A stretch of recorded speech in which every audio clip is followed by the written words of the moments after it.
सभी दर्शकों को जय श्री राम। आज एक ऐसे महानायक, विधिवेत्ता, अर्थशास्त्री और महान समाज सुधारक, भारत रत्न बाबा साहब भीमराव अम्बेडकर की जयंती है और आप सभी प्रदेशवासियों को इसके शुभ अवसर पर कोटि कोटि बार नमन करता हूं। आपको बताना चाहता हूं कि ऐसे समय में बाबा साहब भीमराव अम्बेडकर जी का जन्म होता है कि जिस समय समाज में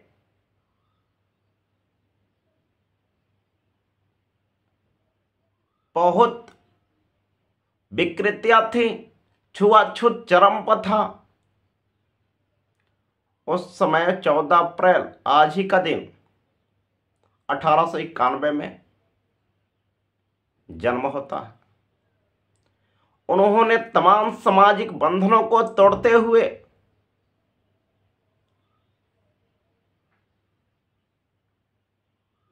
तमाम कुरीतियों को, ऊंच नीच का भेद का सामना करते हुए ऐसे शिक्षा ग्रहण किया जो कि पूरे भारत में अभी तक किसी ने नहीं किया है। यह बताया जाता है कि उनके पास 32 डिग्रियां थी। उस समय उन्होंने MA, BSc, DSc की डिग्रियां ली थी। कोलंबिया यूनिवर्सिटी से इन्होंने PhD किया था।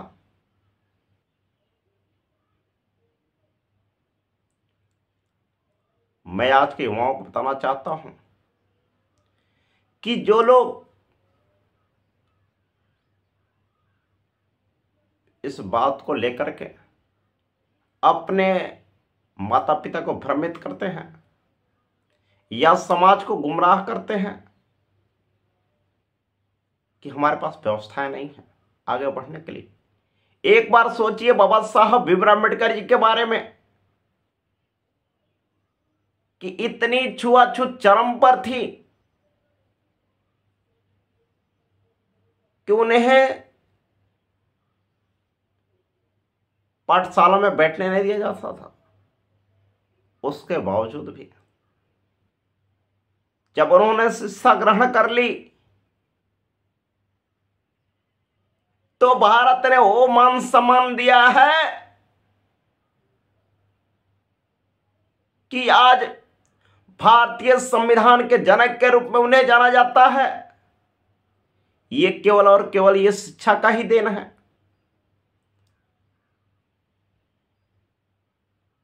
आपको जानकर हैरानी होगी, बाबा साहब ने सर्वप्रथम अपने समाज के उत्थान के लिए, जिन्होंने ये छुआछूत का भेदभाव से ग्रसित थे, पूरे समाज ग्रसित था, ये सामाजिक जो विकृति थी उनको दूर करना चाहते थे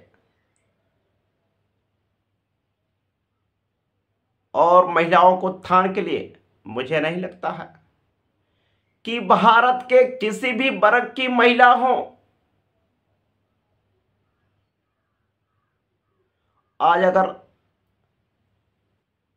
निर्मला सीतारमण जी, ममता बनर्जी जी, इंदिरा गांधी जी, उत्तर प्रदेश के सुश्री मायावती जी, चाहे जितने भी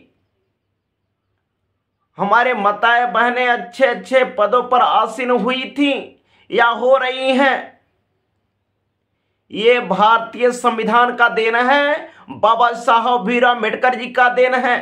महिलाओं के शिक्षा के लिए, उनकी समानता के लिए इन्होंने पूरे भारत में पूरी महिला समाज के लिए समानता का अधिकार दिलाने का कार्य किया है। मैं धन्यवाद करता हूं ऐसे महापुरुष का, ऐसे सामाजिक परिवर्तन लाने वाले का, ऐसे समाज सुधारक का, जिन्होंने ऐसी कुरीतियों को जड़ से उखाड़ कर फेंकने का कार्य किया है। प्रारूप समिति का अध्यक्ष बनाया जाता है और ऐसे व्यवस्थाएं की जाती हैं जिससे हर एक भारतीय नागरिक मान सम्मान के साथ जीने का अधिकार प्रदान करता है।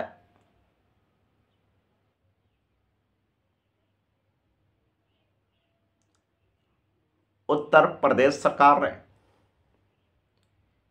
बाबा साहब भीमराव अम्बेडकर जी की जयंती मनाने के लिए 35,000 पर प्रति जनपद को आवंटित किया है, ताकि उनके जो समाज हित में कार्य हैं उनको याद किया जा सके और युवाओं के लिए संदेश दिया जा सके कि शिक्षा एक ऐसी ताकत है जिससे दुनिया में कहीं भी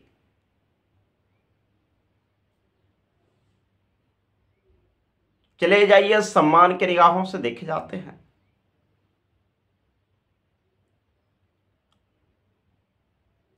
मुझे यही कहना है कि भारत एक लोकतंत्र है, लोकतंत्र गणराज्य है, तो भारतीय संविधान की देन है बाबा साहब भीमराव अम्बेडकर जी का, उसमें अभूतपूर्व सहयोग है। ऐसे नहीं भारत के संविधान का जनक कहा जाता है। और आज की परिस्थितियां ये हैं, आज भी जातिगत पार्टियां बन रही हैं, जातिगत समीकरण बना करके हर पार्टियां अपने अपने उम्मीदवार को उतार रही हैं। यह दुखद है। मैं कहता हूं जो योग्य है उसको टिकट दीजिए, जो योग्य नहीं है मत दीजिए। लेकिन आज कोई इस जाति पाति की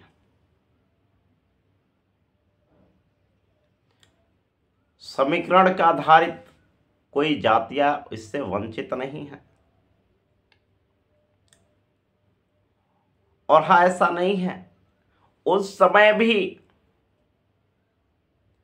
बाबा साहब भीमराव अम्बेडकर जी का गुरु एक ब्राह्मण ही थे, जो अम्बेडकर टाइटल लगा है और उनके गुरु जी का ही प्रतीक है। इसलिए भाइयों बहनों, हमें अपने महापुरुषों का सम्मान करना चाहिए। वो चाहे किसी भी जाति धर्म से संबंध रखते हों, अगर उन्होंने समाज के लिए, देश हित के लिए अगर कुछ किया है तो हमें जरूर सम्मान करना चाहिए। धन्यवाद। जय श्री राम।